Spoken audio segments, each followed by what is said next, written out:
Los únicos vaticinios que hizo fueron la fundación del monasterio de Santa Catalina de Siena y que su madre, doña María de Oliva, a los pocos años de la muerte, ingresaría a ese monasterio, donde tuvo el cargo de portera y murió santamente. No hizo ninguna profecía apocalíptica o política que se le atribuye. Rosa fue una mujer que vivió con la mirada en el cielo, pero con los pies en la tierra.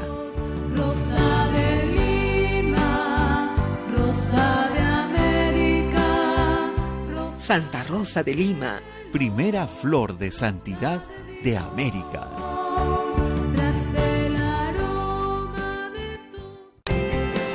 Radio Santa Rosa, buenas nuevas en tu vida. Ya está a la venta nuestra rifa por el sostenimiento económico de la primera emisora católica del Perú. Sortearemos como primer premio un auto 0 kilómetros, además de cocinas, microondas, aspiradoras, bicicletas. Para los presentes, regalos sorpresas y un super show musical, platos típicos y nuestra tómbola regalona. Pueden adquirir sus tickets en nuestras oficinas ubicadas en Girón Camaná 158 Lima a solo 5 soles. Radio Santa Rosa, 62 años llevando buenas nuevas en tu vida. La mujer amazónica es valiente. La mujer amazónica cuida de su familia. La mujer amazónica defiende los derechos de su comunidad. Ella transmite la cultura de sus antepasados. Ella enseña los buenos valores a sus hijos. Trabaja la chacra y respeta a la madre tierra. Y cuando sufre, lucha, se defiende y avanza. La mujer amazónica comparte todo lo que sabe y lo que es.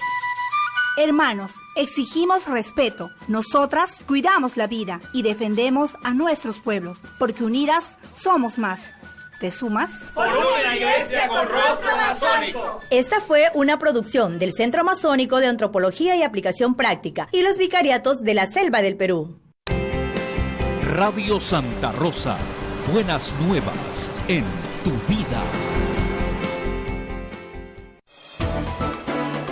La Sociedad Dominica de Medios de Comunicación, Sodomco, presenta A Pensar Más con Rosa María Palacios.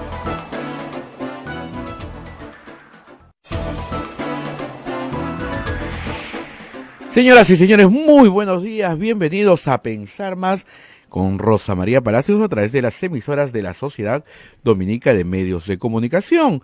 En Lima nos escuchan a través de Radio Santa Rosa, Chimbote, Radio Santo Domingo, Arequipa, Radio San Martín, Cusco, Radio Veritas, Ucayali, Radio Cepagua, La Convención, Radio Quillabamba, Puerto Maldonado, Radio Madre de Dios, emisoras dominicas del Perú, y también nos escuchan en Huánuco por Radio Huánuco, Ayacucho, Radio La Voz de Ayacucho, Puno, Radio Pública, Ancash, Radio Moro, Huancayo, Radio Cumbre, Satipo, Radio Milenio, Abancay, Radio Estación Solar, Yurimagua, Radio Oriente, Chota, Radio Los Ángeles, también nos escuchan por Apumaki Estéreo, y AM Tagua nos pone en los podcasts en todo el Perú y el mundo, página web de Radio Santa Rosa, también por ahí nos puede escuchar www.radiosantarosa.com.p, o puedes descargarnos en tu teléfono celular y dejarnos ahí, descargar la aplicación de Play Store y tenernos ahí siempre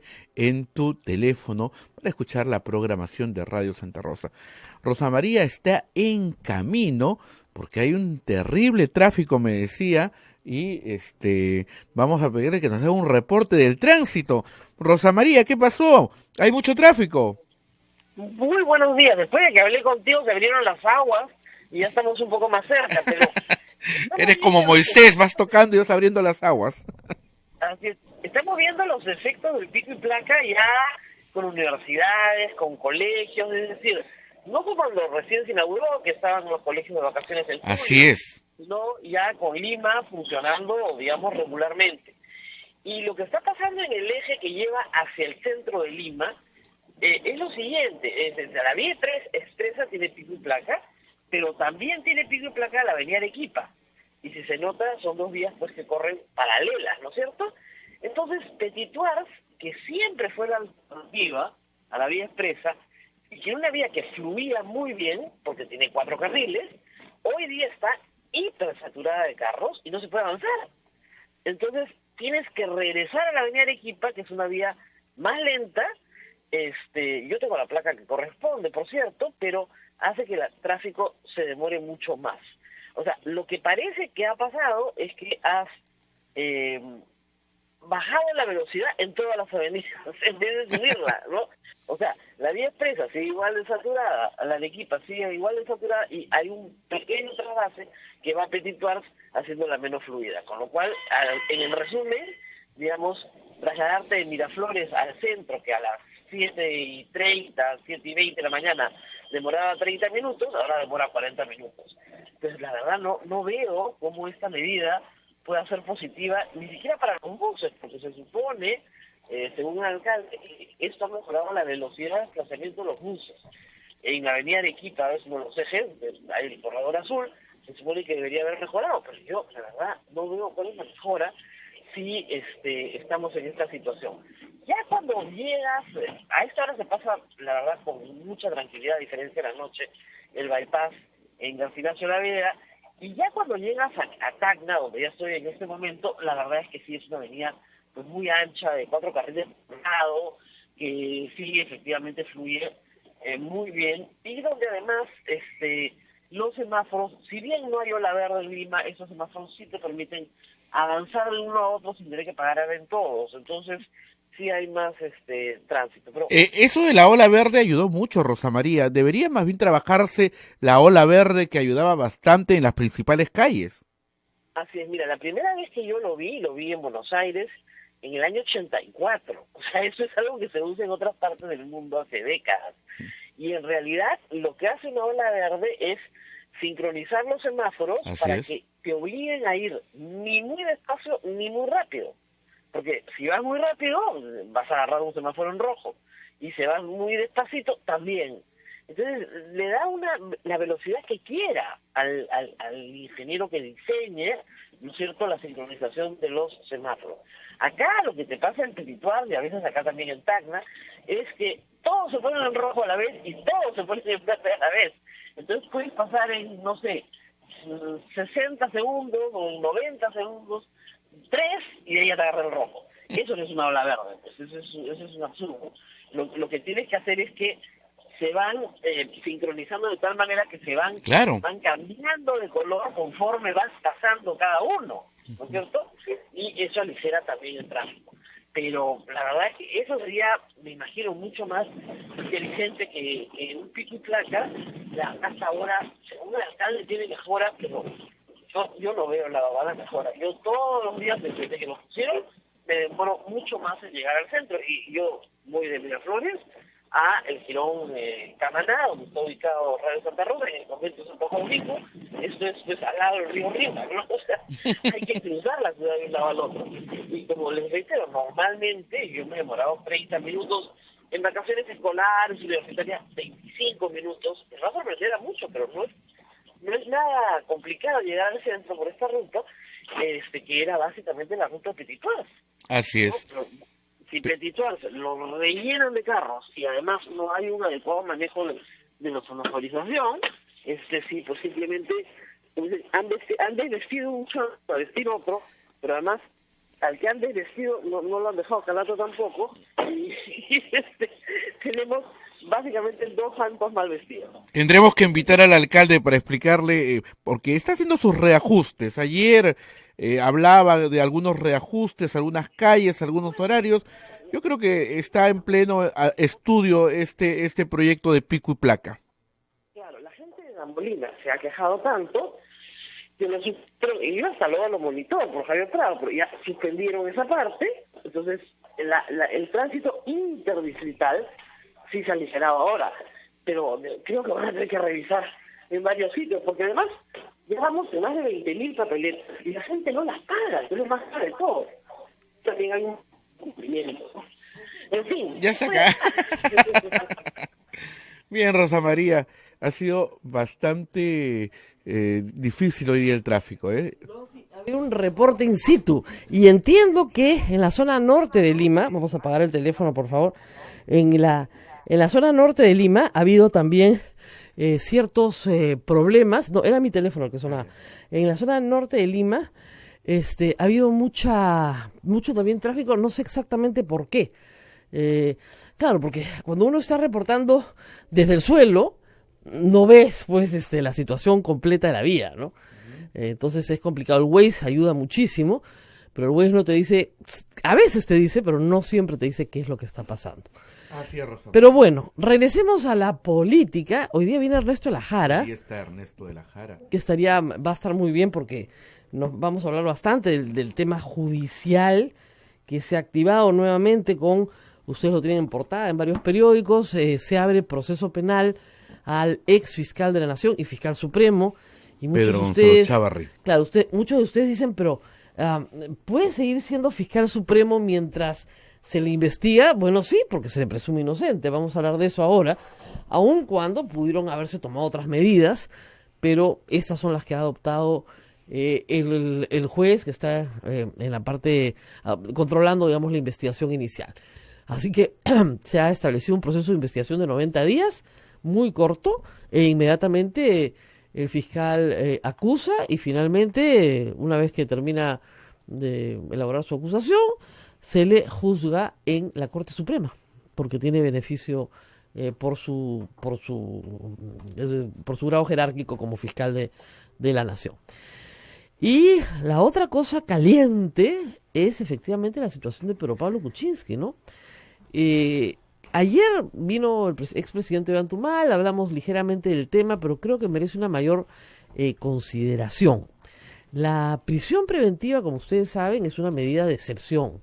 O sea, el Poder Judicial no le dispensa pues medidas de prisión preventiva a todo el mundo porque la presunción de inocencia pues se caería en el acto, ¿no? Y como les he explicado 20 veces, tiene que haber 3 requisitos, ¿no? Y algunos de esos requisitos, como el peligro procesal, si pueden ser remediados con medidas alternativas menos lesivas para la libertad, se tienen que adoptar. Entonces, si yo garantizo la presencia de una persona imputada en el proceso, asegurándome que no salga de su casa, entonces he logrado el objetivo de impedir que esta persona fugue. Por lo tanto, basta con esa medida para cumplir el fin que estoy buscando. Si lo que estoy buscando es que esta persona no obstruya la justicia porque va a ocultar las pruebas, ¿no? Se va a cargar el cadáver, ¿no? Va a desaparecer la pistola, ¿no? Probablemente sí necesito meterlo en una prisión porque estos actos los va a desarrollar, ¿no es cierto?, en un entorno mucho más amplio, con cómplices, etcétera. Entonces, la medida se tiene que ajustar a la realidad del proceso. En el caso de Pedro Pablo Kuczynski, lo que quiero que entiendan es que la prisión preventiva no es un castigo. O sea, la prisión preventiva no es una sentencia adelantada. No, te voy metiendo preso por si acaso, no vaya a ser que después te condene. Ups, y si no te condeno, bueno, pues hijo, ya tus días en cana, pues ya. Total, todos se lo merecen. No, así no funciona, ¿no? Ayer estaba con un grupo de alumnos que me decían, pero si no se les puede juzgar por eso, ¿se les puede juzgar por alguna otra cosa? Entonces yo le decía, fíjate, los fiscales no pueden salir de pesca. En inglés se llama fishing. ¿Ya? Tú no puedes salir a fish. A ver, no me caes. ¿Ya? A ver, ¿de qué te acuso? Pucha, no te encuentro nada. Algo te tengo que encontrar. ¿No? Ah, sí, no has pagado impuestos. Yo te vi, ya. Con eso te agarro. Ya, así no funciona. Así no puede funcionar un sistema de justicia.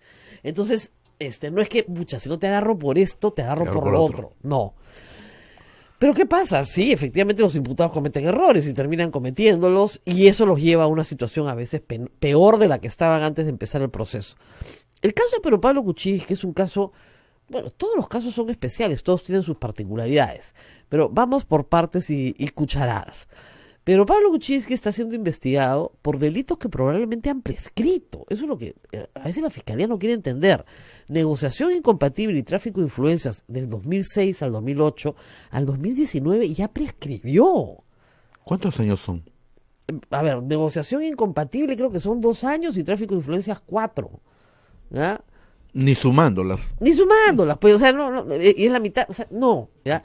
Claro, le han imputado lavado, porque ese es otro problema, la Fiscalía dice, ya sabes qué, lavado, y como lavado la prescripción es pues 30 años cuando has sido funcionario público, sí te alcanza, pero después resulta que no hay lavado, pues, o sea, Que pero Pablo Kuczynski haya lavado plata de Odebrecht, yo no, de verdad ahí sí que no veo por dónde. Porque no le imputan ni siquiera donación de campaña. No hay cohecho, porque no le pagaron un soborno por un contrato, eso no está acreditado en ninguna parte. Hay, sí, para mí clarísimo, negociación incompatible y tráfico de influencias. ¿Ok? Pero ya prescribió. Entonces, pero en fin, la fiscalía sostiene que no, que lo van a juzgar, perfecto, muy bien. Entonces, en detención preliminar lo meten a la cárcel. Acá la prefectura en realidad. Se pone muy mal, lo llevan a la clínica, le tienen que poner un marcapaso. Yo he leído el comunicado de la clínica, no tengo por qué dudar, no son sus médicos amigos. El señor tiene un problema eléctrico en el corazón y las personas que tienen ese problema eléctrico que se llama ¿cómo es? Fibrilación auricular, ¿ya? Les da muerte súbita, pues. Sí, en un porcentaje, 20% sufren de muerte súbita. Entonces hay que poner el marcapaso para que el sistema eléctrico no se pare. Y está ahí. Además tiene Parkinson, o sea, tiene varios problemas de salud. Muy bien. ¿Para qué lo vas a meter a la cárcel si el señor no tiene forma de salir del Perú? Todos sus recursos han sido congelados. No puede ir ni siquiera a un cajero a sacar plata. Vive de lo que sus hijas le están mandando para que pueda comer. Tiene una enfermera y una persona de servicio que limpia la casa. Eso es todo lo que tiene. ¿Y qué hacen sus amigos? Lo van a visitar, pues porque el señor, su esposa, su hija, no han venido al Perú, está solo. Entonces, el señor Bruce va a verlo, la señora Arauz va a verlo, los que fueron ministros, sus amigos personales de muchos años lo van a ver. Eso no puede ser motivo para que te metan preso. O sea, ¿qué ha hecho el señor Gutiérrez? Está prohibido de realizar reuniones sociales. Bueno, es bien vaga la afirmación. ¿Qué cosa es una reunión social? O sea, yo vengo, me siento acá con Abel, ¿no es cierto? Estamos socializando. ¿Esto es una reunión social? Ustedes dirán, no, es su trabajo ya. Pero si salgo afuera y me tomo un desayunito con los chicos que trabajan acá, ¿eso es una reunión social? O sea, yo entiendo que una reunión social es hacer una pachanga, pues, ¿no? El señor hace una fiesta, ¿no? Llega unos cumbiamberos, todo el barrio baila. Eso es una reunión social. Entonces, es una afirmación vaga, ¿ya? La segunda es que no puede hablar con otros testigos de otros casos. O sea, lo que está diciendo es que no puede hablar con testigos de ningún caso penal jamás. Bueno, el señor Bruce tiene sus procesos, el señor Yufra sus procesos, la señora Arauz. ¿Por qué no van a poder conversar de otras cosas en las que no tienen ninguna relación con Pedro Pablo Kuczynski en términos procesales? Y lo que sí ha llamado la atención, lo destaco hoy día Augusto Álvarez y creo que hay que destacarlo, que esto sí levanta uno la ceja porque hay una situación bien incómoda. A ver, de esto no se sabía nada. El día 20, o sea, antes de ayer, el fiscal José Domingo Pérez solicita esto al juez. Y se filtra a todos los medios de comunicación. O sea, lo tiene la República de Comercio, todo el mundo lo tiene, menos el doctor Nakazaki, además. O sea, había una decidida voluntad de la fiscalía a que esto se conozca y se conozca rápido. Pero ¿qué ha pasado políticamente en estos días?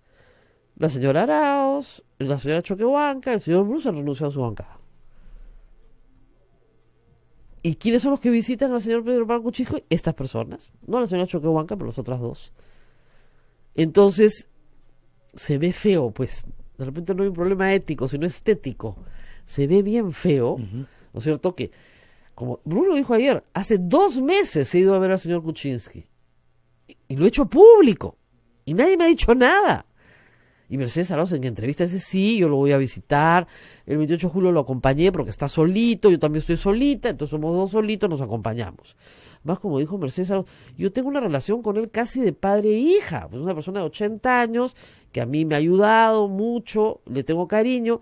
Y además, discúlpeme, ¿qué plataforma política pueden desarrollar con Pedro Pablo Kuczynski?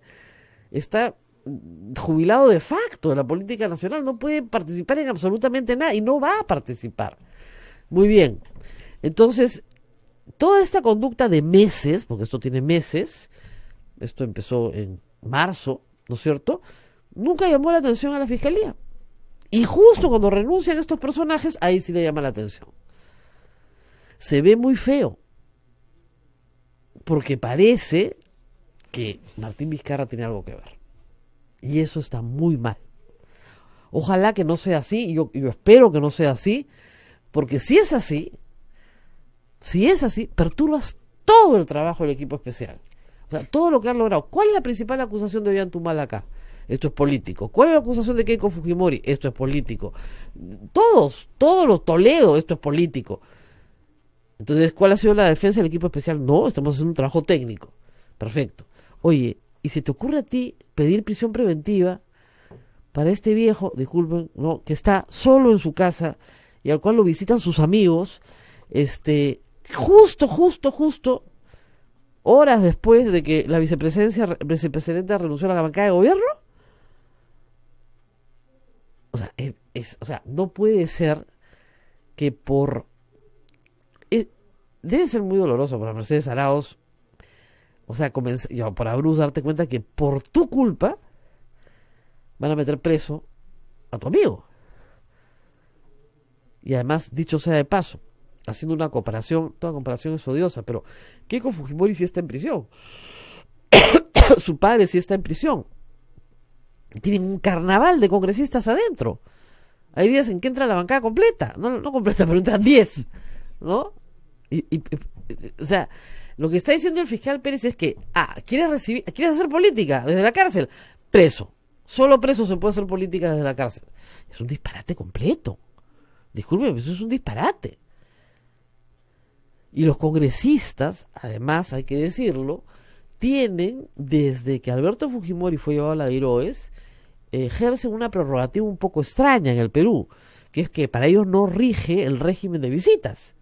Porque como son congresistas y están en, labor fiscalizadora, pueden hacer inspecciones sobre el estado de los establecimientos penitenciarios a la hora que les dé la gana y el día que les dé la gana.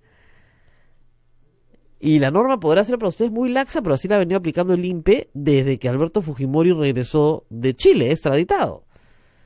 Entonces no puede ser, ¿no es cierto?, que los señores congresistas de Fuerza Popular discutan asuntos políticos y de su bancada con Keiko Fujimori en la cárcel, y el señor Pedro Pablo Kuczynski, que no tiene ninguna actividad política y que está más preocupado por su salud y por ver cómo vuelve a ver a su hija y cómo vuelve a ver a su esposa.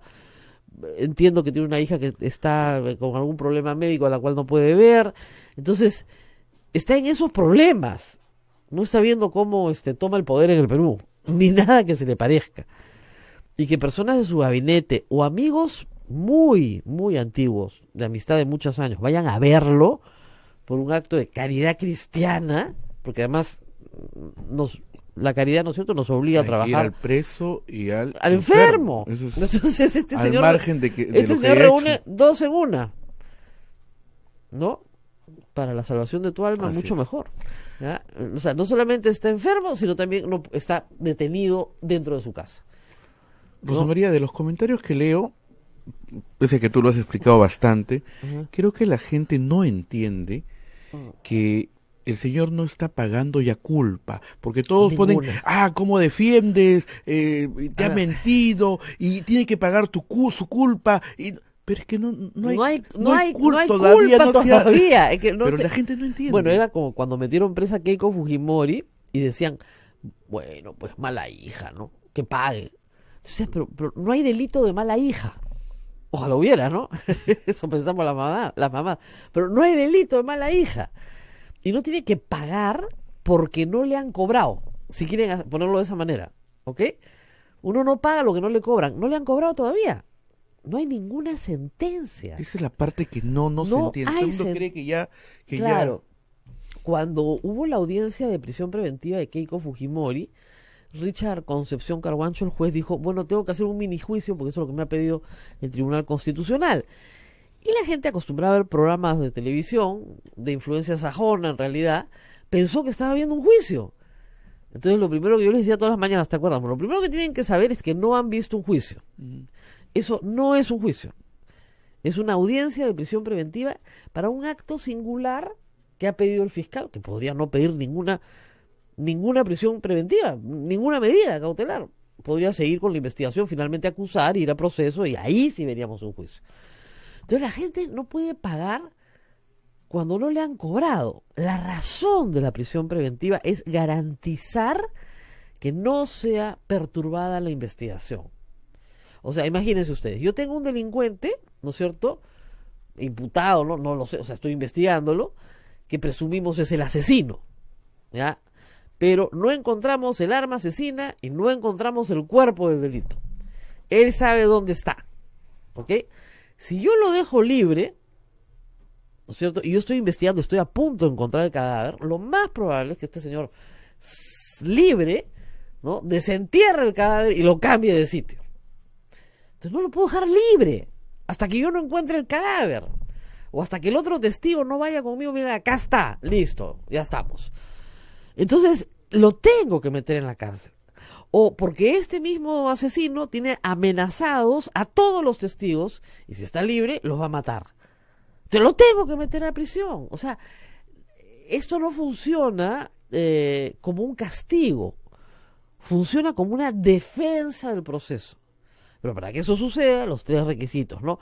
Tienes que estar comprometido en un delito que tiene más de 4 años de pena, porque eso va a tener finalmente prisión efectiva. Tiene que haber ciertos indicios de que sí, pues has cometido el delito. Y finalmente lo más importante, este riesgo en la probanza, que además incluye también la posibilidad de fuga. Es decir, si se nos fuga, ya no lo podemos juzgar. ¿Y cómo sabemos que se va a fugar? ¿Tenemos bola de cristal? No, porque resulta que este señor siempre se ha fugado. Resulta que ya se los ha fugado 3 veces. Ya lo hemos atrapado. O sea, es como si me dijeran que Alejandro Toledo no tiene riesgo de fuga. Pero por supuesto que tiene riesgo de fuga si se fugó. O sea, salió del país, es cierto, sin una orden de prisión preventiva, pero cuando se la pusieron no quiso volver. Entonces, cuesta mucha plata, esfuerzo, dinero, logística volverlo a capturar. Entonces lo dejamos adentro porque presumimos. Y lo que a veces evalúan los jueces también es los recursos que la persona tiene. Este señor tiene 8 pasaportes, tiene un avión privado, maleta con plata. Maleta con plata, ¿no? $40,000 de su suegra. Entonces, claro, este señor se va a escapar. ¿Ok? Así funciona. Muy bien. Vámonos a la pausa. Oye, qué gracioso es el Congreso, ¿no? Están discutiendo si Oliva fue agraviado o no por heresia. ¿Ya? ¿Cuánto nos cuesta eso? Un tema de palpitante actualidad. O sea, eso es más importante que el adelanto de elecciones, olvídate. Y además lo gracioso es que ha habido un problema generalizado médico de sordera. La señora Salazar dice que ya estaba al lado, no escuchó nada. El señor Oliva dice que estaba al lado, no escuchó nada. Ahora, siempre en el Congreso se gritan cosas, ¿ah? O sea, discúlpame, a mí me parece agraviante que las señoras congresistas de Fuerza Popular le griten ¡vete! Al presidente el día 28 de julio, ¿no? ¡Fuera! ¡Fuera! O sea, ¿eso no es agravio? O sea, discúlpeme. O sea, no solamente decirle huevón al señor Oliva es agravio, perdón, eso, o sea, es pues, ¿no? Pero gritarle ¡fuera! ¡Fuera al presidente! Y nadie les ha abierto una digamos, investigación. En fin, vamos a una pausa, regresamos, estamos con Ernesto de la Jara para hablar justamente de estos temas jurídicos que, como él decía, lo que le sorprende es que ahora han cobrado tanta importancia, ¿no? Y en los años 80, cuando el señor Ernesto de la Jara hablaba de debido proceso, le decían apanado, debido procesar. Vamos a la pausa y regresamos. Sodomco, Sociedad Dominica de Medios de Comunicación. Somos la primera emisora católica del Perú. La primera en llevarte la mejor información, veraz y precisa, desde el mismo lugar de los hechos. Radio Santa Rosa, buenas nuevas en tu vida. Ya está a la venta nuestra rifa por el sostenimiento económico de la primera emisora católica del Perú. Sortearemos como primer premio un auto 0 kilómetros, además de cocinas, microondas, aspiradoras, bicicletas y para los presentes, regalos sorpresas y un super show musical, platos típicos y nuestra tómbola regalona. Pueden adquirir sus tickets en nuestras oficinas ubicadas en Girón Camaná 158 Lima a solo 5 soles. Radio Santa Rosa, 62 años llevando buenas nuevas en tu vida. amigo contribuyente. El SAT sigue premiando tu puntualidad. Solo tienes que pagar el impuesto vehicular, predial y arbitrios hasta el 29 de agosto y podrás participar del sorteo de paquetes turísticos a Iquitos y Huaraz. Además, se sortearán bicicletas y tablets. Recuerda, el pago vence el 29 de agosto. Visítanos en www.sat.gov.pe y en nuestras redes sociales. Radio Santa Rosa te invita a celebrar su 63 aniversario con el superconcierto Voces de mi Perú, segunda edición. Con la participación especial de la novia del Perú, Amanda Portales. Amor, amor. Diosdado Gaitán Castro. Eusebio El Chato Grados. El grupo Siembra. La participación especial de Margot Palomino y Silvia Falcón. Bailes y estampas a cargo de Danzas Perú. Venta de localidades en Teleticket de WOM y Metro. Informes al 555-3878, anexo 101. Radio Santa Rosa, buenas nuevas en tu vida. Santa Rosa, buenas nuevas en tu vida. Sodomco, Sociedad Dominica de Medios de Comunicación. Continuamos con A Pensar Más a través de las emisoras de la Sociedad Dominica de Medios de Comunicación. Ya está en nuestros estudios el doctor Ernesto de la Jara, fundador y exdirector de IDL. Rosa María. Antes de entrar con él, me acabo de acordar de César González en Radio Madre de Dios, misionero dominico, que ayer que me decía que había que rezar no solo por el Amazonas, sino porque llueva. El problema en Madre de Dios es la sequía. Si no llueve y hay mucho calor, un foquito de incendio chiquitito crece a toda bala. No ha llegado el incendio forestal de Brasil al Perú, pero sí están dadas las condiciones de clima, digamos, para favorecer estos eventos, y el COER está haciendo su trabajo, pero si quieren rezar por el Amazonas, recen porque llueva. Y va a llover, o sea, inevitablemente, pero está muy atrasado, y con el calor que está haciendo, no son las mejores condiciones para luchar contra un incendio, ¿no? Muy bien, que llueva. Y que nunca hay que rezar por la lluvia. Y Ernesto, muchas gracias por estar con nosotros. Gracias por la invitación, Rosa María. Bueno, un panorama complejo para los abogados, retador también, y sobre todo para los abogados que han estado trabajando desde los 80s, antes en el IDL, en materia de derechos humanos. Y yo leí un texto tuyo en el cual te sorprendía de que Keiko Fujimori pidiera debido proceso, que era lo que ustedes siempre pedían, y siempre les decían, ¿cuál debido proceso? ¿Qué es eso de debido proceso? Entonces, sería bueno explicar por qué el debido proceso es bueno para todos, y la base de un recto sistema de justicia, ¿no? Y por qué nos permite, cuando lo conocemos, decir, perdón, esto no es juicio imparcial, esto no se puede hacer, esto sí se puede hacer. O sea, el proceso tiene reglas. Y a veces la gente no lo entiende, ¿no? Es difícil de explicar las reglas.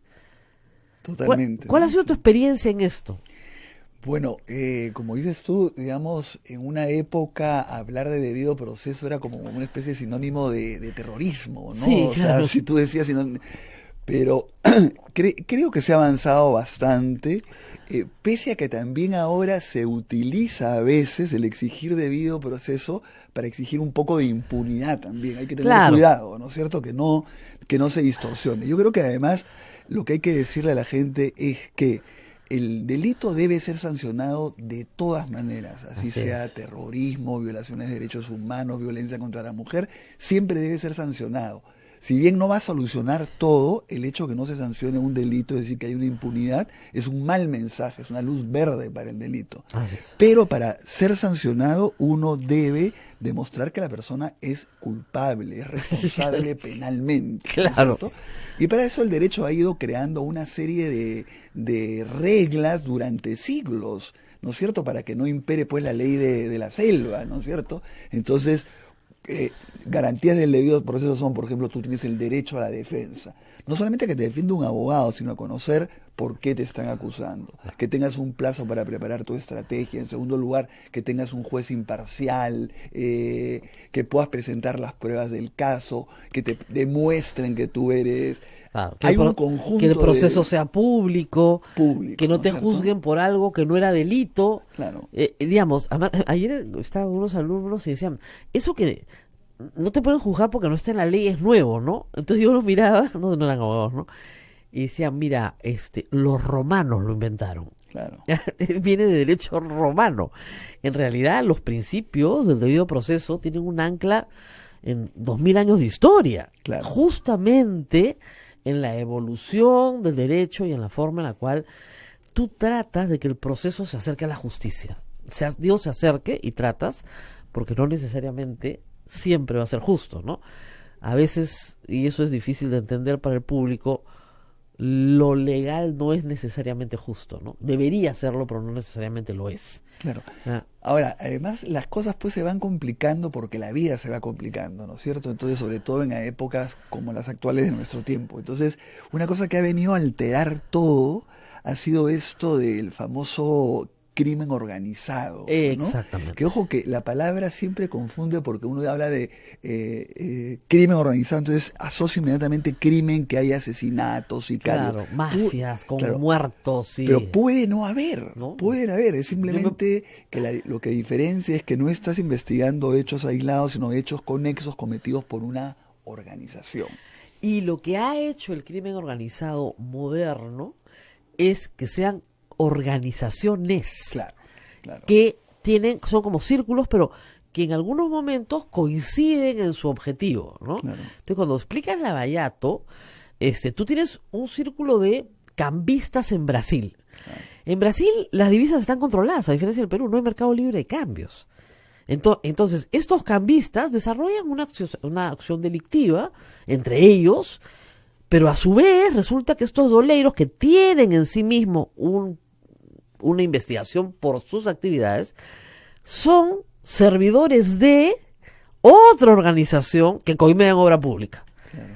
Entonces, ¿por qué es interesante decirlo? Porque justamente estos cambistas te van a llegar a conocer los movimientos de estos coimeadores. Pero además tienes dentro de un partido político una organización que recibe sobornos para financiar el partido. Entonces, ese es otro objetivo, otra organización, puede ser extorsión, chantaje, lo que fuera, con otros delitos, pero que está a su vez relacionada con estas otras organizaciones. Entonces, el crimen organizado se vuelve, hoy por hoy, muy complejo. Claro, además muy complejo. Una cosa que es impresionante, que demuestra lo complejo que tú dices, es que antes, por ejemplo, las mafias eran, no sé, el Padrino o las que perseguía Elliot Ness. Tú sabías que ahí estaban, esos eran, pero te faltaban las pruebas, todo. Ahora se superpone, que creo que es una de las características más importantes, de actividades lícitas con ilícitas. Entonces, por eso es tan difícil identificarlas. ¿Quién iba a sospechar? Que Odebrecht, por ejemplo. No, y la otra cosa es que no hay una jerarquía, porque tú dices, ya, el padrino y los de abajo. Esto es facilísimo. Cabecilla y sus esbirros. Ahora hay 20 cabecillas. Cada uno con su propia organización, como te digo, con sus propios intereses. Entonces, Marcelo Odebrecht se carteliza con Piñeiro, pero ambos tienen una organización contable propia para administrar sus propias coimas, aun cuando están cartelizados para entrar a la obra pública. Entonces, digamos, se vuelve complejísimo. Y ahí surge esta figura que en el Perú no estaba hasta el 2001, que es el de la colaboración eficaz o de la acción premiada en Brasil, que es una figura sajona, o sea, la importamos del derecho anglosajón. Sí. Los anglosajones son muy prácticos, desde siempre. ¿Me vas a contar todo? Te premio. Y ustedes que ven películas gringas dicen, ¿no? Cuando llegan y el fiscal nos ha ofrecido un acuerdo, quiero full inmunidad. Y el fiscal dice, ¿a cuál de los dos procesamos? A perfecto. ¿Por qué? Porque es más interesante para nosotros. Y la gente, digamos, formada en un sistema romano, dice, pues eso es completamente arbitrario. Todos tienen que pagar. No todos tienen que pagar, pues lamentablemente. Y eso puede ser injusto, ¿no? ¿Y cómo resuelves ese dilema? Oiga, estás dejando libre a un delincuente. Claro, bueno, se ha discutido mucho. Hasta ahora muchos juristas se oponen, pero ya la batalla ha sido ganada por el lado que la gran mayoría de los países del mundo tienen colaboración eficaz, incluso a nivel de rango constitucional. Hay, por ejemplo, tratados internacionales que invocan a los países a acoger la colaboración eficaz por un problema muy simple. Es eficaz para combatir un delito que estaba arrasando con las sociedades y con el Estado y que no lo podías combatir de otra manera. Así Entonces, no hay forma. No hay forma. Ahora, claro, la frase célebre es mejor la impunidad en un caso, dos casos, que la impunidad de todos. Exacto. ¿No es cierto? Así Entonces, tú tienes que ponderar ahí, tienes que evaluar qué te conviene lo que estamos haciendo con el acuerdo de colaboración eficaz. ¿Tú quieres más plata o quieres más verdad para poder determinar todo lo que ha ocurrido en el país? Y eso lo tienen que hacer los fiscales y los jueces, pero ojo, en un marco legal que se lo da el Congreso, porque la gente no sabe que el régimen de colaboración eficaz ha sido cambiado con el gobierno de PPK y con este Congreso. Y después todo lo que han aplicado al acuerdo de colaboración eficaz con Odebrecht son reglas dadas por este Congreso. Así es. ¿No es cierto? Entonces eso también hay que tomarlo en cuenta, ¿no? Teniendo en cuenta este caso. Claro. O sea, la ley 30007, Sí. esa norma se hizo para este caso de Lavallato. O sea, no es que, uy, pucha, pensaron para otra. No, pensada para esta situación. Con contratistas, con las fórmulas de cálculo, etcétera, que es lo que se ha aplicado. Claro, Pero o sea, claro, el hasta- derecho a la verdad, que es un derecho también, el derecho a la verdad de una sociedad, bueno, tiene un precio. Porque lamentablemente el precio va a ser la impunidad de algunos. Y si no, no nos enteramos de nada. Porque, a ver, los sistemas de corrupción, en este caso, son muy sofisticados. O sea, un dinero que sale de Odebrecht y llega a un funcionario público, llega a través de 5 saltos: codinomes, encriptación, codinomes de los que dan, codinomes de los que reciben, codinomes de los testaferros que reciben a nombre de los que finalmente reciben, empresas offshore, no solamente en Panamá, en el mundo entero, banca extranjera. O sea, para un fiscal es muy difícil, si no tienes colaboración, sacar adelante estos procesos. Esa es la verdad, no hay forma. Por supuesto, ¿no? O sea, además está demostrado no solamente en el Perú, sino en todos los países del mundo que ha sido, y en el Perú, digamos, lo que se logró frente a la corrupción de Fujimori y Montesinos fue en gran parte gracias a la colaboración eficaz que ya había en ese momento. Pero recién ¿no? se había probado, ¿no? Sí. O sea, Pinchi Pinchi es uno de los primeros casos de colaboración eficaz en el Perú. Cuando nosotros fuimos a la universidad, esa figura no existía. Claro, pero fíjate tú que increíble, los miembros del grupo Colina de este destacamento militar asesino, como 15 se acogieron a la colaboración eficaz y permitió conocer todo. Después todo lo que es tráfico de armas, todo lo que fue la caja militar policial, hubo muchos casos que se descubrieron a partir de eso. Ahora, yo quería un comentario porque tiene que ver también con el crimen organizado. A ver, me parece excelente todo lo que se ha explicado sobre la prisión preventiva, ¿no? Que debe ser una medida excepcional en todos los casos. Pero acá también se complica un poquito con el crimen organizado, ¿no? Claro.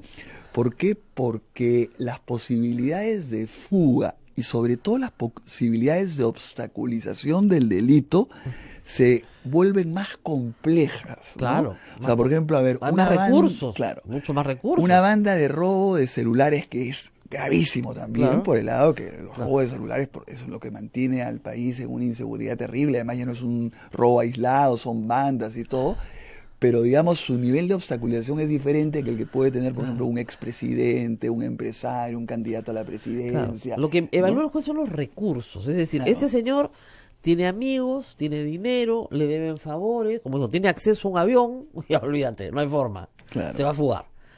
Pero no basta con tener un pasaporte. No, pues. no. Claro, eso es terrible, ¿no? Entrégueme su pasaporte. Pero yo se lo entrego, señor, no hay ningún problema, acá está. Pero puedes ir y sacar otro pasaporte, ¿se dan Claro. cuenta? O sea, no tiene ninguna... digamos, en realidad es bien difícil que con eso baste, ¿no? Y fue, por ejemplo, el caso de los Humala, que fue un caso dramático porque una de las razones por las cuales el juez acepta la prisión preventiva es que porque las hijas se habían ido a seguir un curso de inglés. Y eso es en realidad trágico porque estás penalizando a los hijos del imputado en algo que no tenía ni pies ni cabeza. Ahí se equivocaron y gravemente. Porque, digamos, Humala no había salido del Perú un año. Claro. ¿Ya? Entregaron sus pasaportes, asistieron a todas sus citaciones, nunca obstruyeron, ¿no? Entonces, uno de los temas centrales era, ¿tiene una hermana que vive en Suiza o tiene familiares fuera del Perú? Si tiene, y sus hijas las están sacando del país, ¿no? Es más, tienen una prima que es apoderada de ellos para responsabilizarse por los hijos, que dicho sea de paso no fue una mala idea, porque cuando se llevaron al papá y la mamá, o sea, alguien tiene que firmar los papeles del colegio, ¿no? Entonces, sí hay errores graves que se corrigen en el camino, pero digamos, con todo el aprecio que se le puede tener a los fiscales del equipo especial, bueno, también se equivocan, pues, ¿no? No, yo estoy de acuerdo totalmente contigo en que uno puede hacer un balance positivo de los fiscales especiales, pero a la vez eso no significa incondicionalidad y que no se puedan equivocar. Ahora, yo tengo curiosidad, Rosa María, por lo siguiente en el caso de PPK. Yo coincido plenamente con lo que han dicho ustedes. A mí también me parece un exceso sin sentido que de pronto trates de cambiar el arresto domiciliario por prisión preventiva frente a una persona que cambiaste la medida justamente por razones de salud. Que lo han cambiado. Claro, entonces lo fundamental debería decir, ya cambió totalmente las razones de salud, pero además encima se mantiene la posibilidad de fuga o la posibilidad de obstaculización. Gracias. Ese es el razonamiento. Porque, a ver, si bien la norma dice que tú puedes poner arresto domiciliario con normas de conducta, y así así puso la sala. Tan es así que Nakazaki ha ido en casación. Ojo, eso no frena las condiciones, porque ayer que Nakazaki también decía, y tenemos que esperar que diga la casación. Eso es mentira.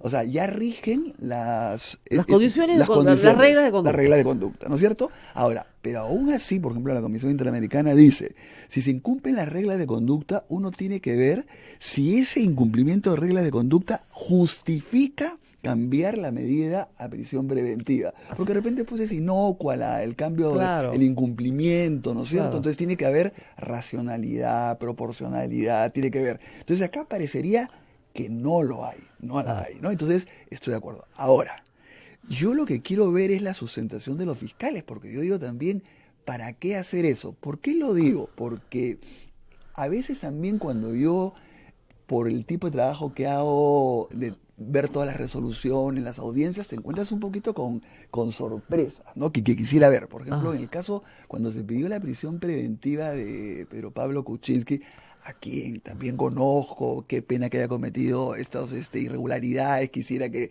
en fin, todo lo que ya sabemos. Claro. Pero el asunto es, por ejemplo, Nakazaki decía, mi patrocinado ha cumplido perfecto todo, ha acudido a todo. Pero uno revisaba, por ejemplo, no había ido a audiencias de reconocimiento, no había querido reconocer determinados documentos, no había querido, por ejemplo, ayudar a encontrar la contadora, o por ejemplo esto cuando pidió la salida del país para atención médica, sí. Y logró que el fiscal se allanara también, sí, ¿no? Entonces cosas de ese tipo, yo quisiera ver que el fiscal nos demuestre por qué él cree que ahora la prisión preventiva es necesaria. Si no, es un error garrafal. Hasta ahora, en el escrito, en el requerimiento, no me convence. No, y no solamente eso, es como dices, matemática, ¿no? Sí. La regla de conducta 1, él no podía reunirse con ningún político. Estos son políticos, entonces regla violada. Como tú dices, no hay razonabilidad, porque señor, yo no me voy con mi condición pues de político a reunirme con él, sino me voy en mi condición de amistad, de que el señor está solo, hay otras razones. Entonces, lo que es raro es el momento, además, porque si el fiscal es tan diligente, ¿no es cierto?, pide pues el cuaderno todas las semanas para ver si violó la regla de conducta. Ahora, yo digo, si uno llega, por supuesto que uno tiene que hacer el análisis de todas maneras. Claro. Es un momento especial, excepcional, pero si uno llega a la conclusión, como dicen algunos que yo discrepo, que los fiscales son una especie de operadores políticos de determinados intereses, vamos muertos. Vamos muertos, pues, o sea, digamos, eso es fatal. Yo no lo creo, o sea, yo no lo creo. El imputado lo va a decir, es natural, porque obviamente el imputado va a decir, este fiscal es mi enemigo, no me persigue, etcétera. Y esto en todos los delitos, ¿eh? O sea, el fiscal no me mira feo, o sea, el Ampón dirá, el fiscal me ha mirado feo, sí, me tiene ojeriza. No es que te tenga ojeriza, está haciendo su trabajo, ¿no? Yo ayer les decía a la gente, el trabajo del fiscal es acusar. Claro. O sea, el trabajo del fiscal no es juzgarte. Para eso tienes un juez.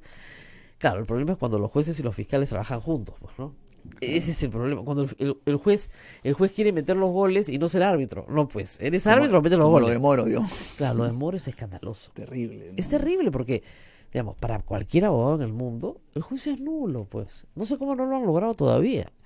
El juicio es nulo. O sea, si tú pruebas que el juez metía los goles con los fiscales, es como, les digo, es como un partido de fútbol donde el árbitro dice, un momentito, yo también quiero patear. Entonces, y patea con uno de los equipos. Fatal. Claro, es lo que hablábamos, pues esa es otra de las garantías, por ejemplo, Claro. acá está dividida las funciones. El fiscal investiga, acusa, presenta las pruebas y tiene que haber un tercero imparcial, independiente, que es el juez, que va a escuchar al fiscal, pero va a escuchar al abogado y al imputado y va a tomar una decisión. Claro. Ahora, nuestro proceso penal ahora ha cambiado, pero el antiguo pues era incomprensible para un sajón. O sea, ¿por qué el juez pregunta?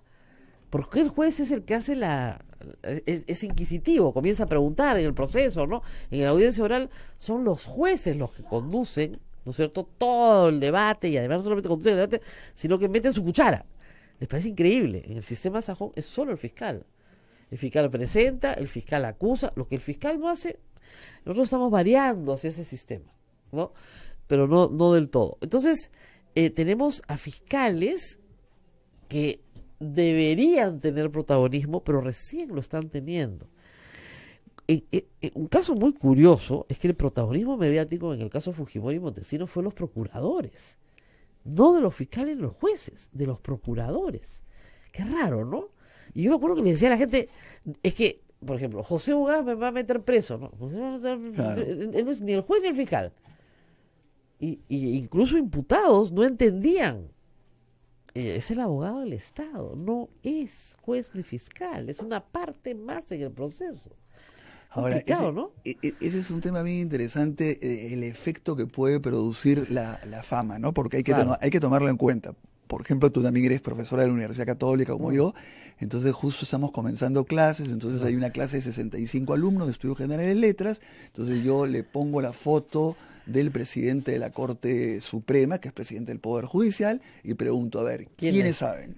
¿No? Y de 65, 2, 3 saben y el resto no saben. Le pregunto, pongo la foto de Richard Concepción Carhuancho, ¿quiénes saben? Casi todos. Claro. Entonces la gran pregunta ¿es bueno, es malo? ¿Cómo logramos un equilibrio? Porque también es cierto, todos somos, la fama produce efectos en todos, también en los jueces y fiscales. Pero a la vez, yo digo, si por ejemplo Bel y Domingo Pérez no hubiesen sido conocidos, ya estarían fuera de... Exactamente. O sea, lo que pasa es que son instituciones muy precarias. Claro. ¿No? Son funcionarios muy vulnerables. Y ellos saben, porque es lo lógico, que tienen que hacer alianzas, y una alianza básica es con la opinión pública. Entonces, si la gente ve mi trabajo, no me van a votar. O sea, es muy raro que una noche de Año Nuevo, ¿no es cierto?, la gente se salga a marchar para defender a un fiscal. Y yo hace 2 años le preguntaba a cualquiera acá, dime el nombre de un fiscal. No sabían ni el del fiscal de la Nación. Claro. ¿Fiscal para qué sirve? No sé qué es. Entonces, claro, estos procesos visibilizan a estos personajes. Eso sí es verdad. Pero también les dan una protección, una coraza. Claro. O sea, si no hubiera sido por esa presión, esas protestas, Chávarri no hubiera renunciado. Claro. ¿Ya? Porque además no estaría siendo procesado por haberlos tratado de sacar. Claro. Hoy día su proceso es por eso, por obstrucción de la justicia, que ¿te acuerdas? Lo dijimos el primer día. Hay que juzgarlo por obstrucción de la justicia. Claro, sí. Además, por eso es todo un tema que no hay respuesta verdadero o falso, pero que es matizado, ¿no? Yo creo que por un lado es positivo que el ciudadano conozca más jueces y fiscales. A la vez hay que medir que eso pues no se convierta en lo que ocurrió con Sergio Moro en Brasil, lamentablemente, que uno hubiese pensado que no. Que el grave error de Moro, creo, fue aceptar el cargo de ministro de Justicia a Bolsonaro. Terrible, porque entonces, el señor que juzga políticos, entonces sí tenía aspiraciones políticas. Ya todo el mundo levantó la ceja, y cuando se han conocido los documentos de conversaciones con los fiscales, sí se ve una parcialidad contra Lula, ¿no? Bien clara.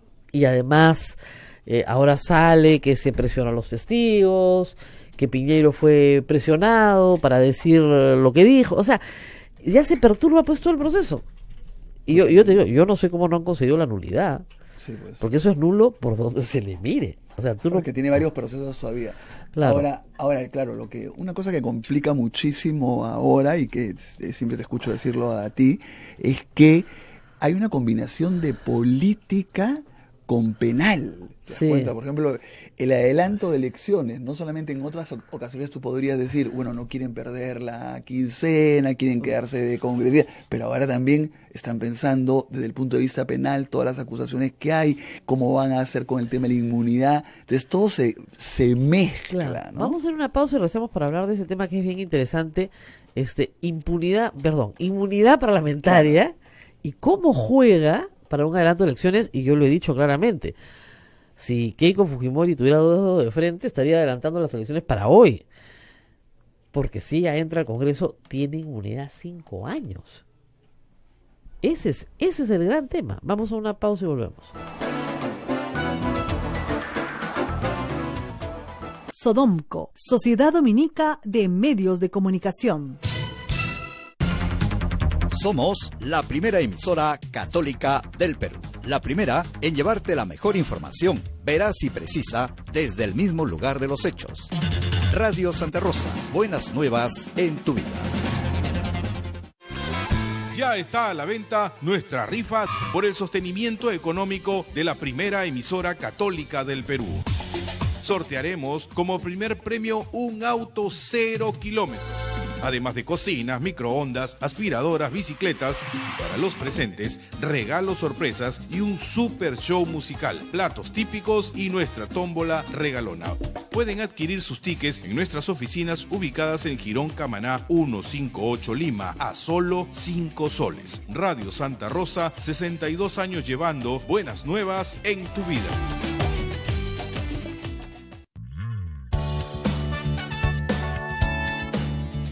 Si quieres ser un fraile predicador, conócenos. Ingresa a www.jovenesognet.com o escríbenos a vocaciones@peru.op.org. Orden de Predicadores. Maestro itinerante,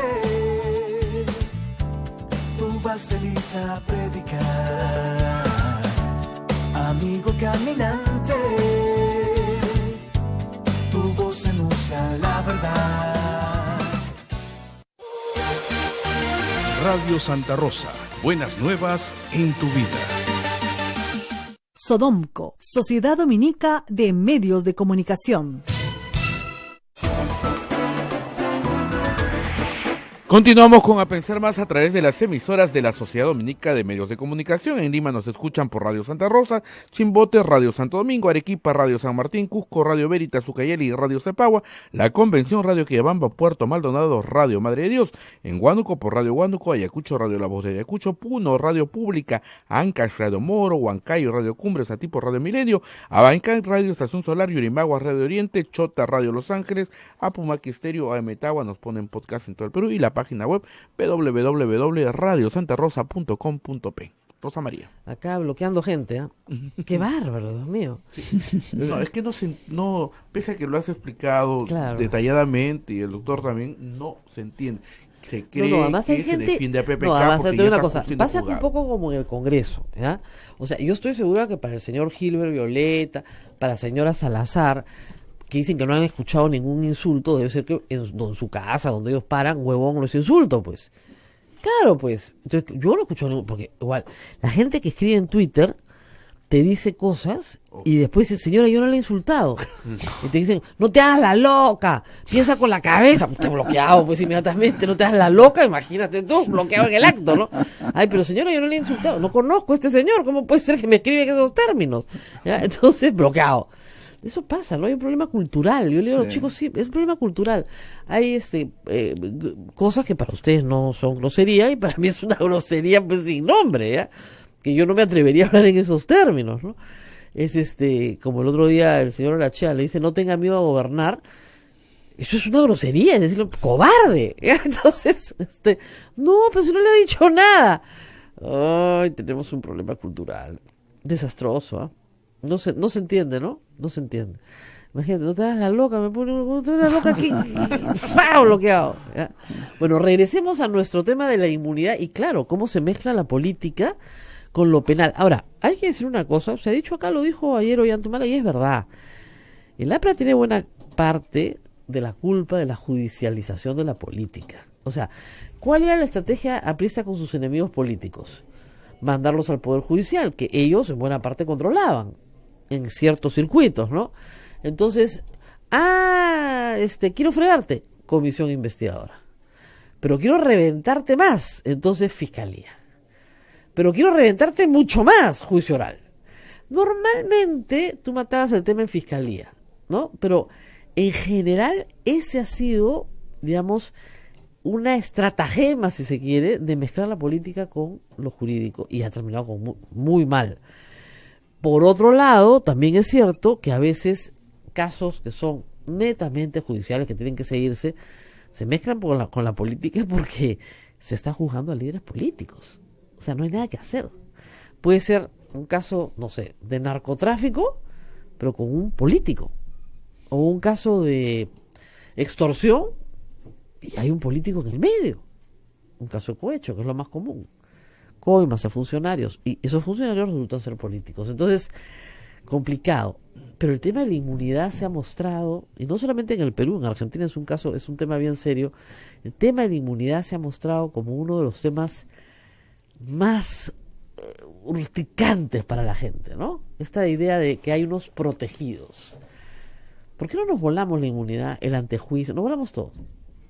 Todos somos iguales, se acabó la vaina. Claro, es una... Nos matan ahorita, pero...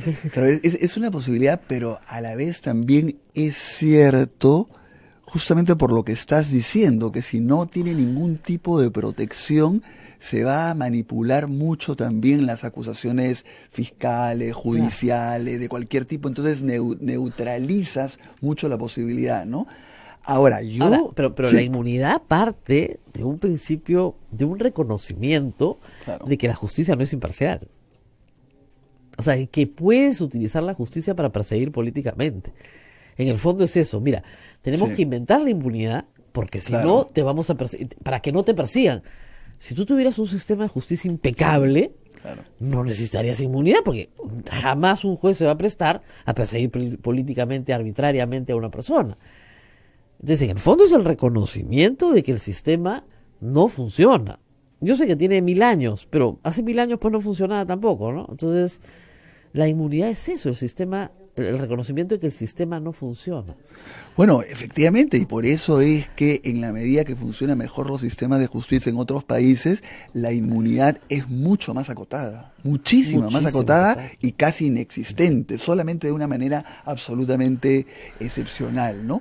Pero ahora, y yo te aviso que ahí también discrepo, yo creo que el pasar la inmunidad parlamentaria al Poder Judicial, yo creo que es bien peligroso. O sea, digamos, quienes conocemos bien también cómo funciona el Poder Judicial y la Corte Suprema, yo no me atrevería, por lo menos la Corte Suprema todavía es gran parte del problema. Hay que transformar totalmente, habiendo muy buenos vocales supremos, pero en general es parte del problema. Entonces, pasar la inmunidad a la Corte Suprema, yo no sé si se avanza tanto. Y en segundo lugar, estimula la politización de la Suprema. Pero ¿no? yo creo que sí se avanza, aunque sea un poquito, ¿no?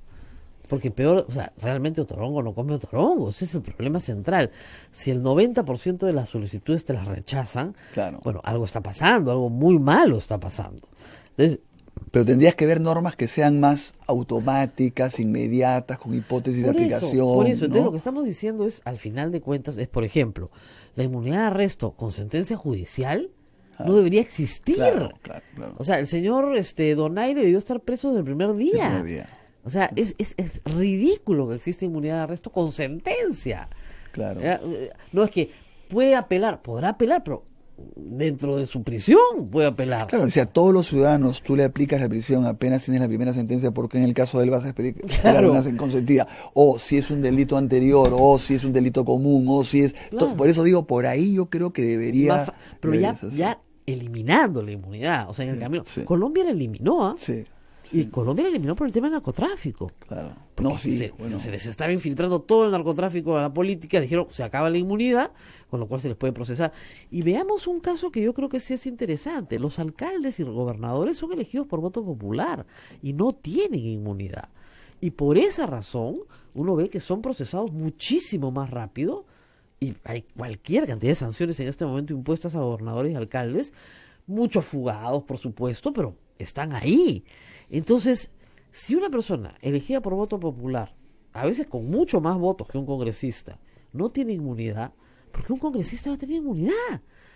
Además, dicho sea de paso, varios de los que han sido sancionados en este régimen son personas que entraron viniendo de una municipalidad. Claro. Que es el caso de Benicio Ríos y es el caso de Dipas. Venían de municipalidades. Entonces, ¿qué es el Congreso? Es una guarida, pues. Así es. Es la guarida donde tú te proteges de las acusaciones que como alcalde te hubieran llevado a la cárcel. Pues sin ni hablar. Ahora, como todavía no se ha derogado, Keiko Fujimori está en la cárcel, ¿no es cierto? Y puede sentarse a decir, bueno, si postulo a la presidencia y al Congreso, entro al Congreso, no voy a ganar la presidencia, como es obvio, porque vengo muy deteriorada, pero tengo una base todavía como para llegar al Congreso, sí tengo. Muy bien. Entro al Congreso y tengo inmunidad 5 años. Al día siguiente me tienen que sacar de la cárcel porque tengo inmunidad de arresto. Entonces, la pregunta es, ¿por qué Keiko Fujimori no va a querer postular? Yo hasta ahora no entiendo eso, no me entra en la cabeza. Claro, lo que pasa, yo pienso también que una vez que tú mueves el asunto hacia el adelanto de las elecciones, tampoco controlas qué va a ocurrir en ese periodo. Entonces tienen miedo. Yo siento como que dicen, por ahora controlamos el Congreso, bien que mal, hemos reconstruido nuestra fuerza, mandamos, tenemos esto, tenemos poder. Se nos acaba de mover el piso con Chávarri, pero no en lo principal, pero eso lo vamos a arriesgar. Yo creo que hay tanto también que perder ahí, que tienen mucho miedo. Pero lo van a perder en el 2021 igual, y no igual, mucho peor, porque el 2021 Keiko Fujimori sí puede tener una sentencia. Justa, injusta, lo que fuera, pero sí puede tener una sentencia. Claro, pero es el 2021 y estamos frente a un sistema de justicia que está persiguiendo la corrupción bastante precario. Sí, claro. Muy, muy precario. Si uno ve lo que tienes de lado, es poquitísimo. Mucho más fuerza es el poder político, el poder económico, el poder mediático, el poder legal, el poder jurídico. Precario, pero si uno revisa, o sea, Toledo está con extradición, Alberto Fujimori está preso, Alan García se suicidó, porque venían por él, ¿no? Ollanta está enfrentando su acusación ahorita, Keiko Fujimori está presa, o sea, y tenemos una colección de gobernadores regionales, alcaldes, de todo. Entonces, desde fuera del Perú, nos miran con una admiración, como, oye, ustedes los han metido presos a todos. Y nosotros decimos, lo que nos da vergüenza es tenerlos presos, pero en fin. Claro. Pero sí desde fuera se ve como que es un sistema muy sólido. ¿Qué distinta percepción tenemos, ¿no? Claro, es que sí es verdad lo que yo siempre digo, si teniendo algunos jueces y fiscales que hasta ahora, por lo que han demostrado, están tratando de hacer bien su trabajo, con sus errores y todo, están logrando lo que están logrando. Pero a la vez, ¿qué pasa si logran sacar a este grupo de jueces y fiscales? Todos se desmorona. Bueno, pero las sentencias quedan, ¿no? O sea, Alberto Fujimori sigue preso, pese a un indulto. Pese a todo, el indulto se revirtió porque era absolutamente ilegal. Todo, desde el trámite, o sea, yo no creo que todo haya sido derrotas, ¿eh? No, para nada. No, pero Rosa María, por ejemplo, mira, viene un pleno jurisdiccional sobre la prisión preventiva a nivel de Corte Suprema. En segundo lugar, viene una sentencia del TC sobre la prisión preventiva de Keiko.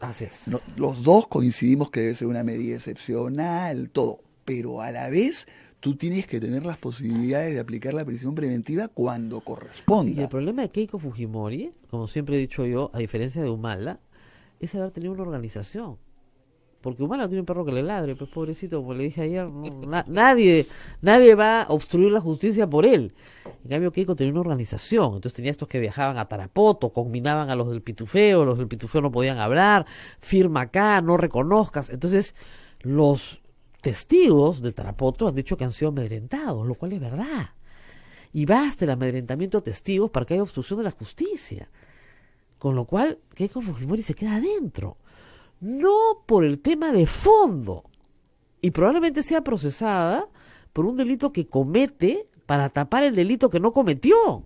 Claro. Es una pésima estrategia de defensa. Pero mira, Rosa María, por ejemplo, y a ver, yo coincido contigo también que había muchas razones para cuestionar la prisión preventiva en el caso de Humala y de Nadine. Sí. Sin embargo, al final salen libres por una sentencia del TC por mayoría de 4 contra 3, pese a que se había perdido 2 habeas corpus en doble instancia. Así es. Los argumentos que señalan en ese voto de 4 contra 3, a mi modo de ver, son bien peligrosos. Por ejemplo, agarra y dice, efectivamente se ha demostrado que Nadine Heredia falseaba su grafía. No es que hacía cualquier garabatito, sino que estaba intencionalmente se ha demostrado a través de una pericia que estaba adiestrada para que no se reconociera su grafía. Eso es obstrucción de la justicia. Claro, ya, pero ¿qué cosa dice el TC? El TC dice, es bueno que la gente diga la verdad, es bueno que la gente no altere su letra. Pero eso también lo puede hacer desde la cárcel. Entonces eso no es obstaculización. Claro. Entonces, cosas de ese tipo. Claro, que lo dice, si lo puede hacer desde la cárcel igual, que sacamos metiéndolo a la cárcel. Claro. Ese es el razonamiento. Claro, pero yo puedo amenazar a testigos también desde la cárcel. No, pero ahí sí hay obstaculización de la justicia, porque es justamente el testigo del que va a hablar en el caso. Claro, pero igual, no, pero yo digo... No, se pueden cometer delitos desde la cárcel, por cierto. Claro, pero yo digo que el nivel, por ejemplo, este nivel de... Digamos, está absolutamente demostrada que ella obstaculizó la verdad. Pero lo que pasa es que también puede obstaculizar la verdad desde la cárcel. Entonces dejémosla libre. O en segundo lugar, por ejemplo, los testigos de Madre Mía eran testigos autorizados judicialmente. No eran un chuponeo cualquiera. No. Entonces, eso de... tienes que meterlos a través del procedimiento para que reconozcan. Pero ahí sí había un caso complicado porque Madre Mía era un caso cerrado. Era un caso cerrado que no podía ser utilizado para probar la conducta procesal de Ollantumala. O sea, no me puedes traer un caso archivado, cerrado, que ya terminó, donde he sido absuelto, para que lo que dijo el testigo en ese caso me lo traigas a este proceso. ¿Eso no se puede hacer? Claro, pero ahí la sentencia del TC no va por ese lado. La sentencia del TC va por el lado procedimental. Claro. O sea, agarra que no y le dice, da valor al testimonio. Claro, te das cuenta porque sí en la norma agarra y se dice hay que tener hay casaciones, hay que tener muchísimo cuidado cuando tú invocas algo de otro proceso para la prisión preventiva acá. Y por supuesto que hay que tener mucho cuidado. Mucho cuidado porque además ese otro proceso culminó, digamos, con éxito para el que ahora tienes imputado.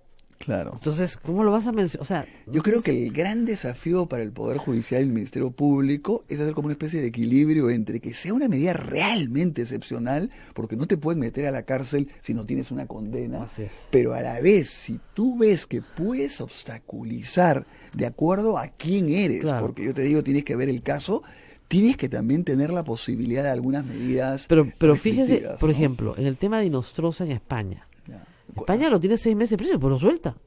Y el abogado español le decía acá a los periodistas peruanos, bueno, ustedes tienen ese sistema, prácticamente nos dijo que éramos unos salvajes, ese sistema bárbaro en el cual meten presa a la gente y luego preguntan. Entonces, claro, sí, pues sí, porque también estaba pensando en Brasil. Pero para los países europeos, esto es la barbarie. O sea, incluso en España, la gente que está condenada, por ejemplo, puede salir los fines de semana a su casa. Claro. Tiene un sistema penitenciario diferente. Lo contradictorio es que es increíble, porque efectivamente yo creo que eso sí tiene que modificarse totalmente. No puede haber prisión preventiva de 36 meses, ni para Keiko, ni para nadie, ni incluso de 38 meses y todo. Pero quienes duplicaron el plazo de la prisión preventiva fue este gobierno en la época de PPK, con este Congreso. Claro. Lo que pasa es que pensaban que se iban a aplicar a los otros. Ahora, piense lo siguiente, que es mucho más notable, ¿no? En la época del caso Montesinos, se llegó a establecer que incluso podían haber prisiones de 52 meses. Claro. Y dice, ¿qué? ¿Se puede duplicar el 36? Se puede duplicar. ¿Cómo vas a duplicar? Claro. Es que son casos sumamente complejos, pero será sumamente complejo, pero una persona puede estar 5 años preso, pues ya cumplió la condena. Claro. ¿No? Entonces, 36, o sea, lo que le está diciendo, sí creo que en el caso de Keiko, los vocales, que creo que además alguien lo anticipó, creo que el doctor Azabache lo anticipa, dice, podrían discutir más bien el plazo. En vez de que sean 36 meses, sean 18, porque lo que le están diciendo a la fiscalía es una cosa que también es cierta. Acusa, pues. Acusa de una buena vez, inicia tu juicio y consigue tu sentencia. Y en el caso de los Humala, la verdad es que hubieran estado hasta hoy presos y todavía no hubiera empezado el juicio oral. Claro. ¿Ya? Y ellos han salido de la cárcel, me parece que en mayo del año pasado. O sea, hubieran sido 14 meses más. Ya hubieran cumplido los 36 sin juicio. Y eso es inaceptable. Totalmente. En eso ¿Vamos? coincidimos. ¿Nos vamos? ¿Que ya terminó el programa? Ya terminó. Pero yo estaba para conversar más rato, no puede ser. Vamos calentando. Pues estábamos para hablar mucho más. Teníamos para rajar como de 20 personajes, pero en fin. Vamos a pedirle al doctor de la Jara que regrese. Gracias, Rosa María. Ya, por favor, tiene que regresar pronto para seguir conversando de todos estos asuntos. Nos tenemos que ir porque se acabó el programa, lamentablemente. Rosa María, me escribió César y me dice que sí está afectando a la zona del Perú. También, ya está. Ahí tenemos imágenes que nos han mandado que lo van a poner. Me dice más de 2.500 hectáreas quemadas en Tahuamano, eso es lo que me dijo. Sí, tiene razón, error mío. Y me dice que el COEN no se ha pronunciado sobre estos incendios y que recién ayer por primera vez se habló de un incendio en Iberia. El COEN habla de los afectados de los incendios en Brasil y Bolivia, pero ya tenemos en el Perú. En el Perú. ¿No? Y bueno, que llueva, ¿no? Sí, y ahí estamos viendo en imágenes del programa que nos ha enviado es Iñapari esta mañana, me dice que ha estado por ahí y ya lo vamos a llamar porque nos dé los datos, ¿no? Perfecto, las fotos van a estar, las firmes, acá en Radio Santa Rosa, no como las que han estado circulando. Muy buen reportaje de Associated Press, me parece, de Front Press ayer. Comenzaron a sacar todas las fotos que se estaban utilizando sobre este tema, no todas, digamos, pero todas las que se habían difundido masivamente eran falsas. Eran de incendios en California, los animalitos estaban en otros sitios. O sea, yo entiendo que se puede utilizar una fotografía de otro lugar para ilustrar, pero tú no puedes decir, esto es Brasil, cuando no es Brasil, pues ese es ridículo. Y habiendo, sí, fotos satelitales muy buenas. O sea, que sí son las firmes, ¿no? Entonces usen las fotos que son firmes, pues. María, solamente una pregunta antes de ir, porque creo que es una pregunta muy sencilla, pero, ¿no? Y quizá el doctor nos puede también ayudar. Dice, ¿por qué 130 personas del Congreso que no representan a nadie tienen el poder para decidir sobre lo que queremos más del 70% de la población? Porque representan a todos. Porque los pusimos ahí. O sea, háganse responsables de sus votos, señores. Esos 130 representan a todo el Perú. ¿No les gusta el sistema de democracia representativa? Bueno, ese es el que tenemos, pues. Entonces tienen dos posibilidades. O lo cambian, cosa que no me parece conveniente, porque hasta ahora la humanidad no conoce otro sistema mejor. Es malo, pero no conoce otro sistema mejor. O se hacen responsables por sus votos. Tú no puedes votar por una persona de la cual no tienes la más remota idea de lo que va a hacer cuando llegue al poder. Y ese ha sido el caso de muchos, lamentablemente, que han arrastrado su voto por votar por un candidato presidencial. Entonces, fíjense bien a quién ponen en el Congreso y háganse responsables. Nos tenemos que ir, pero ustedes saben que nosotros vivimos de su generosidad y de la divina providencia, porque acá comerciales no hay. Entonces, sobre todo nuestra audiencia en el extranjero, que es grande y que ayuda bastante, y que el padre está muy agradecido, el padre Rodolfo, que es el director de la radio, nos pueden poner una platita a través de PayPal. Entran a la página web de Radio Santa Rosa, www.com.pe, y hay un cuadradito ahí que dice PayPal. Yo sé que no está en soles, ¿ya? Pero pueden poner en dólares, pero no sean mala gente, ¿no? No estamos pidiendo que nos pongan así tipo conferencia de Alan García, no, o sea, una platita, un sencillo, lo que usted iba a poner el domingo, ya, eso. Y por supuesto también nuestra rifa, ¿no? que ya están También. a la venta los boletos 5 solcitos. Como dice, que a usted no lo hace ni más pobre ni a mí más rico, ¿ya? Y que a nosotros en el fondo sí nos ayuda, porque si vendemos miles de rifas que sí son firmes, ¿eh? Porque el carro sí lo rifamos, esto no es la rifa de Keiko, lo rifamos en diciembre, nos ayuda bastante. Así que nos vamos. Nos vamos, Rosa María. Listo. Hasta mañana. Hasta Viernes. mañana. Hasta mañana viernes.